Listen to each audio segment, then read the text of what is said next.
Muito bem, meus irmãos, nós voltamos hoje para estudar o capítulo 12 de Apocalipse. Eu trouxe essa figura aqui que representa todo o desfecho, todo o enredo do capítulo 12 do Apocalipse, que é a mulher vestida de sol, que tem a lua debaixo dos pés, e o dragão que enfrenta essa mulher e que nós vamos aí estudar, porque o interesse do dragão é matar o que esta mulher traz no seu ventre.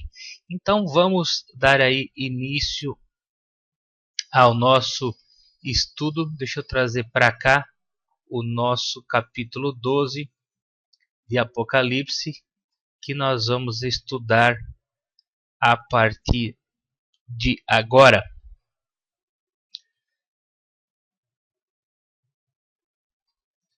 Nós vamos utilizar a nossa Bíblia na versão na nova tradução na linguagem de hoje, que facilita aí bastante o nosso entendimento.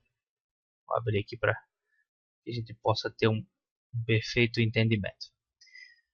Bom, vamos começar então a leitura e fazer o estudo desse capítulo 12 de Apocalipse. Diz assim: Então apareceu no céu um grande e misterioso sinal. Era uma mulher. Nós já sabemos que em profecia, mulher simboliza a igreja. Agora nós vamos ver o seguinte: lá no 17 de Apocalipse, nós estudamos a igreja prostituta, que é vestida de púrpura e escarlate. Agora nós vamos ver como é que se veste esta mulher aqui do Apocalipse 12. O seu vestido era o sol, debaixo dos seus pés estava a lua, e ela usava na cabeça uma coroa que tinha 12 estrelas. Estrelas a gente sabe que significa mensageiros, ou no caso aqui 12 anjos, ou poderia também aqui representar os 12 discípulos, né? Os 12 discípulos que deram depois a continuidade na igreja que foi inaugurada, ou seja, criada por Jesus. A mulher estava grávida e gritava com dores de parto. Opa, o que vai acontecer aqui? Ela ia dar à luz a um filho, esta mulher. E diz que apareceu no céu um outro sinal. Era um enorme dragão, vermelho, com 7 cabeças e 10 chifres, e tinha uma coroa em cada cabeça. O dragão, a gente vai até ver ali diante, o próprio João vai dar a definição que fala que o dragão é a antiga serpente, Satanás. E essas 7 cabeças e 10 chifres nós já estudamos quando nós vimos ali o Apocalipse 17. Diz assim: com a cauda ele arrastou do céu a terça parte das estrelas.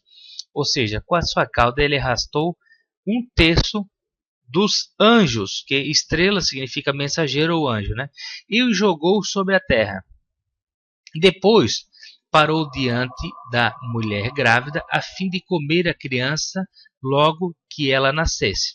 Isso aqui tem um pouco da questão do mistério do plano de salvação, porque nós sabemos que também Jesus nasceu de uma mulher e ele houve aí a perseguição desde o primeiro momento do nascimento dele, que inclusive Herodes tentou, teve o interesse de saber onde é que estava Jesus para que pudesse matá-lo. Diz assim: então a mulher deu à luz a um filho. Aqui Jesus já nasceu, né? Ele nasce e ele diz que, aleluia, isso aqui é muito bonito, deu à luz a um filho que governará todas as nações com uma vara de ferro. Mas a criança foi tirada e levada para perto de Deus e do seu trono. Então, amados, o que aconteceu aqui? Aqui Jesus já tinha cumprido o seu plano de salvação e ele voltou para onde? Para perto de Deus. É onde ele está hoje, à direita de Deus Pai, de onde ele virá para buscar a sua noiva, a sua igreja. A mulher ou a igreja fugiu para o deserto, onde Deus havia preparado um lugar para ela. Então, aqui no caso, Jesus já havia constituído a igreja, já passou por aqui, tinha constituído na figura de Pedro, né? Na pessoa de Pedro, onde ele diz: tu és Pedro e eu sobre ti edifico a minha igreja. E ali, nesse deserto, ela foi sustentada por 1260 dias. 1260 dias, ou seja, 1260 anos. Depois houve guerra no céu. Então, veja bem, para você entender, Jesus já tinha voltado ao Pai e a igreja já estava sofrendo aqui perseguição, mas Deus estava cuidando da sua igreja e levou ela para o deserto para poder sustentá-la lá. Depois houve guerra no céu. Miguel e seus anjos lutaram com o dragão, que combateu junto com seus anjos. Então foi uma briga, amado, do dragão e seus anjos que haviam caído do céu, com Miguel e os anjos que estavam no céu. Mas diz assim, o dragão foi vencido, e por isso ele e seus anjos não puderam mais ficar no céu.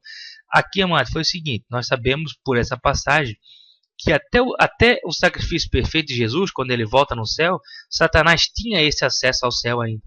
Portanto, até que ele tem aquela passagem famosa ali de Jó, onde o próprio Criador pergunta para ele, de onde é que tu vem, Satanás? Ele disse, eu venho aqui de rodear a terra. Então ele tinha acesso ao Criador, até a morte e a ressurreição de Jesus. Depois ele não teve mais, só que ele tentou entrar lá novamente. Por isso que houve essa batalha, uma outra batalha, e ele foi outra vez projetado junto com seus anjos, e eles não puderam mais ficar no céu, não puderam mais voltar lá. Então aqui diz, o enorme dragão foi lançado fora do céu, para não mais voltar, tá vendo? Aí agora ele explica aqui, quem é esse dragão? Ele é aquela velha cobra chamada Diabo Satanás, que leva todas as pessoas do mundo a pecar. Ele foi jogado sobre a terra e os seus anjos também foram jogados junto com ele. Aí, olha só que interessante, diz assim, então vi uma voz forte do céu que dizia, agora chegou a salvação de Deus. Agora Deus mostrou o seu poder como rei. Agora o Messias que ele escolheu mostrou a sua autoridade. Ou seja, Jesus já havia cumprido aqui o seu plano de salvação, morrido por nós, e ele voltou ao céu, está lá como vencedor. Diz assim, pois o acusador, deixa eu subir um pouquinho aqui. Deixa eu só me encontrar aqui. Pois o acusador dos nossos irmãos, que estava diante de Deus para acusá-los de dia e de noite, foi jogado fora do céu. Ou seja, Satanás não tem mais o acesso ao céu e ficar acusando os seus santos, ou seja, os seus escolhidos. Os nossos irmãos o derrotaram por meio do sangue do Cordeiro e da mensagem que anunciaram. Ou seja, esse aqui já era um povo escolhido por Deus que aceitou Jesus como seu Salvador e foi lavado pelo sangue do Cordeiro, e eles anunciavam essa mensagem, uma mensagem verdadeira, uma mensagem de Deus, e eles também derrotaram o dragão por causa disso. Eles estavam prontos para dar a sua vida e morrer. Claro, aqui a gente sabe, é aquele período em que a igreja passa ali, inclusive pela Inquisição, onde ela se nega a se dobrar a uma lei, a uma lei ou uma vontade humana, e ela quer ficar com a verdade, ela quer ficar com a lei de Deus, ela quer ficar santa, justa, pura e imaculada, ou seja, intocável, sem erro algum. Aqui diz assim, portanto, ó céu e todos vocês que vivam nele, alegre-se. Por que João escreve isso aqui? Porque agora Satanás não tem mais influência nenhuma no céu. Ele não pode mais retornar lá.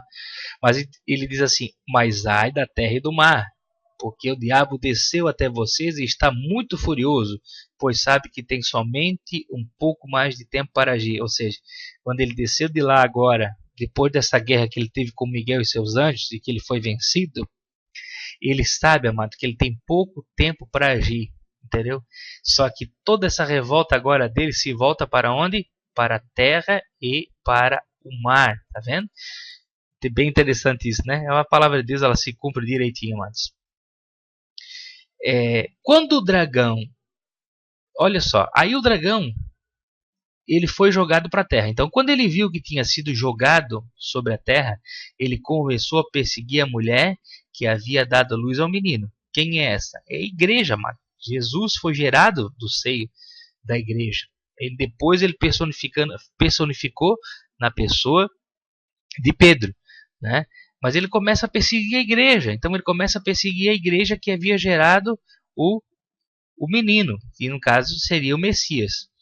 Porém, a mulher recebeu duas asas. A mulher aqui vai fugir de novo. Ela recebe duas asas e deu uma grande águia para poder voar para o seu lugar no deserto, onde ela será sustentada por 3 anos e meio, livre do ataque do dragão.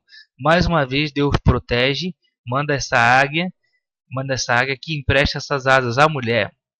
E ela vai para o seu lugar no deserto novamente, para que o dragão não encontre. Mas o que aconteceu? O dragão ficou inconformado. Olha o que ele fez. Satanás ficou inconformado que ele não conseguiu destruir a igreja. Então o que ele fez? Então o dragão lançou água da sua boca. Então por quê? O que ele pensou? Se eu não consigo destruir, então eu vou afogar ela. Eu vou diminuindo aos poucos até que eu consiga, né, desestabelecê-la de uma vez só. Então diz assim, ó, então o dragão lançou água da sua boca, como se fosse um rio, atrás da mulher, para que ela fosse arrastada pelas águas, ou seja, para que ela fosse afogada, para que ela fosse diminuída. Mas a terra ajudou a mulher, pois a própria terra abriu a boca e engoliu a água que tinha saído da boca do dragão. Ou seja, tudo aquilo que o dragão tentou primeiro matar o filho, não conseguiu. Aí se voltou contra a igreja, não conseguiu. Aí agora, amado, olha só, esse verso 17 é muito importante você compreender e entender. Ele não conseguiu matar o filho, que foi Jesus, ele não conseguiu destruir a igreja, então ele se volta contra um grupo de pessoas. Esse grupo de pessoas somos nós, eu e você hoje. O dragão ficou furioso com a mulher, porque não conseguiu matá-la, e foi combater com o resto dos descendentes dela. Nós somos esses descendentes, isto é, aqueles que obedecem os mandamentos de Deus e são fiéis à verdade revelada por Jesus.